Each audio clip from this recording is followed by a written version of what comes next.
Hello everyone, this is a documentation video for the Visual Save plugin.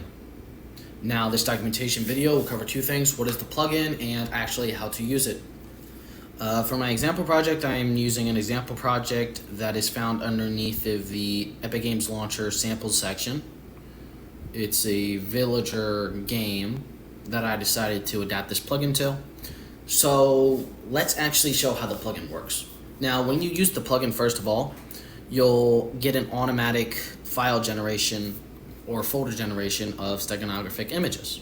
This is where all of your steganographic images that the plugin basically uses, it uploads it here.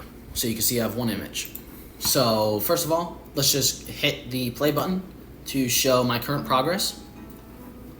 So you can see here, I have 320, 914, and 630, food, wood, and stone. If I were to go into here and delete the save file, go back to my directory here and hit play again, you can see I have nothing. So now I'm going to use an example interface that I made. And basically, I'm going to drag and drop it onto here. So, as you can see, 320, 914, and 630. My current save progress is good. And then now the save file gets generated accordingly. So, let's talk about how the plugin actually works. First of all, if I were to go into my save game, right here, you need to make sure that the parent class is of type Visual Save Game. And to change it, you can just hit class settings and type in Visual Save Game into here. But before you do this, you need to make sure you go up into Edit, Plugins, and type in Visual Save, and check this accordingly to actually use the plugin. Let's move on, shall we? All this parent class does is just add this struct. That's it. And the struct stores the user index and the slot name. That's all it does. So, next off, let's talk about the HUD.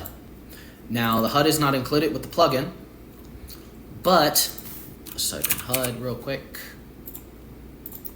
Yeah, okay. But you can make your own HUD accordingly. The HUD is the center for saving the data and also loading the data. As you can see here, I have multiple buttons here. This button does nothing. It's for another feature that Visual Save supports that I'm still working on. This button, when you click it, it saves all of your save game data to the image. And when you click this button, or a border, as I should say, because I'm doing something behind the scenes, it basically loads the image. So let's talk about how this works. In order to get the drag drop functionality working, what you need to do is that you need to create a drag drop widget. This is a custom function for Visual Save, and all it just does is create a Slate border class. The reason why we are doing it this way is because Slate accepts external drag drop operations, while the UMG widgets do not. And as you can see here, I'm just setting the size to the actual button size. 478, 242. Right here, and I'm setting the widget color to transparent, so basically you can only see this dragged image button. Next, also you need to make sure you destroy it as well. Next, when this drag drop widget accepts data, so when you drag the image onto the widget, it gets that data, but you need some way to access that data. This is what passing in the InSave object is. It's the object to actually receive the saved data. Now, you can't just pass in any object. You can pass in any object that implements a specific interface. Basically, what happens is that when I drag the image onto the save game drop widget, after that, it fires off the interface, which is the Visual Save interface. So whenever you're passing in an object, it can be any object, but make sure it has a certain interface. And the certain interface, if I go into the game instance, is the visual save interface. All the visual save interfaces is just this. This first fires, so after we drag the image, it generates a save object. We use the save object to populate this variable. That's all we do.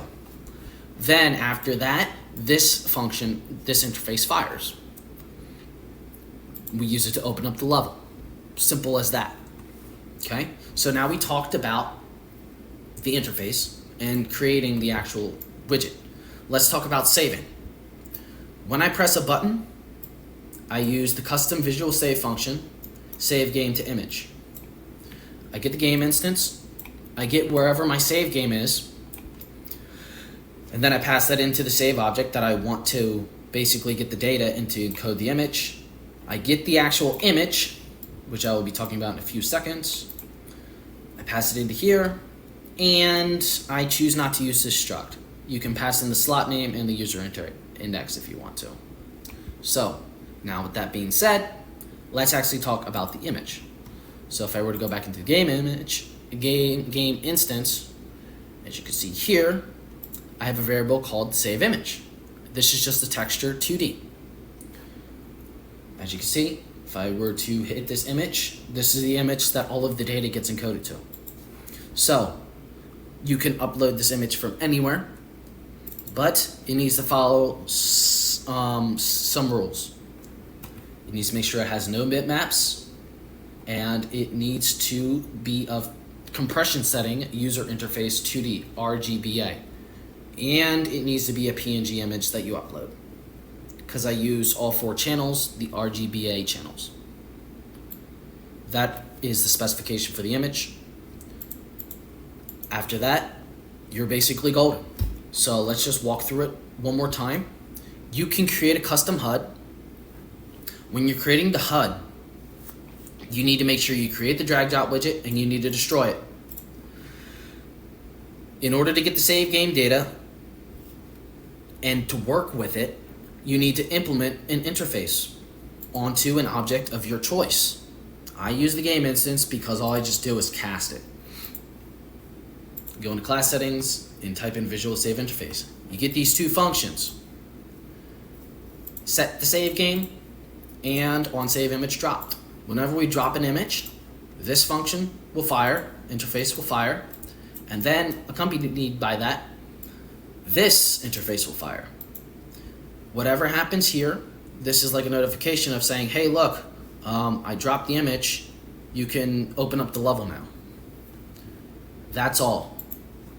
And you can save the game to the image. If we were to type in visual save, you can see you have 6 functions: creating and destroying the widget, getting the save game image from the folder, type in the slot name, it returns to you the actual texture 2D reference. Then what you can do afterwards, this is another functionality that I'm experimenting with, is you can type in, you can actually load the game from the image.